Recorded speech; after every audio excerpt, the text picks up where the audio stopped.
হ্যাঁ, good morning friends. Doctor Ashish Majumdar কথা বলছি। দেখুন আমি কোথায় এসেছি। এটি হচ্ছে আমার গ্রামের বাড়ি, আর এইটা হচ্ছে একটা নদী। দেখেন নদীতে এখন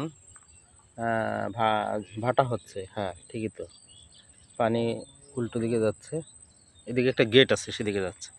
তো মর্নিং ওয়াকে দেখুন, আমি মর্নিং ওয়াকে এসেছি, দেখলেই বুঝতে পারছেন আমি 2 কিলোমিটার হাঁটলাম। তো মর্নিং ওয়াকে কী হয় আপনারা সবাই জানেন। মর্নিং ওয়াকে আমাদের শরীরের এভরিথিং, মানে যত ফাংশন আছে সেই ফাংশনগুলো সবসময় অ্যাক্টিভেট থাকে। এই অ্যাক্টিভেট থাকার ফলে আমাদের শরীরে কোনো ধরনের ছোটোখাটো রোগবালাই তো আসে না, এর পাশাপাশি বড় বড় যে রোগগুলো আছে সেগুলো আমাদের যে ভাইটাল ফোর্স আছে এগুলো ডিফেন্ড করে দেয়।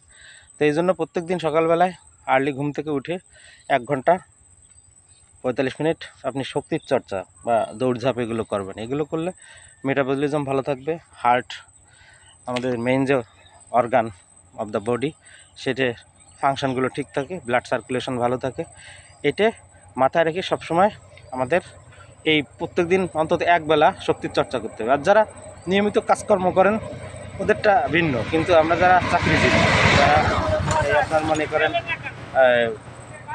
মানে ইয়ার কাজ যেগুলো আছে, শক্তির চর্চা যে কাজগুলো আছে আমরা যেগুলো করি না, আমাদেরকে কিন্তু রুটিন মাফিক এগুলো করতে হবে।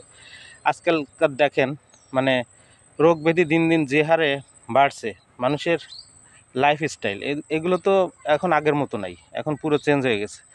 এখন এই আধুনিক যুগে এসে মানুষ বেশি যান্ত্রিক নির্ভর হয়ে গেছে। এই জন্য মানুষ মোটে হাঁটতে চায় না, শুধু মোবাইলে কাজ করতে চায়, কম্পিউটারে কাজ করতে চায়। এই যে আর এদিকে যানবাহন তো আছে সব জায়গায়, শুধু মোটরসাইকেল, তারপরে 4 চাকা, এগুলো হওয়াতে মানুষ হাঁটতেও চায় না।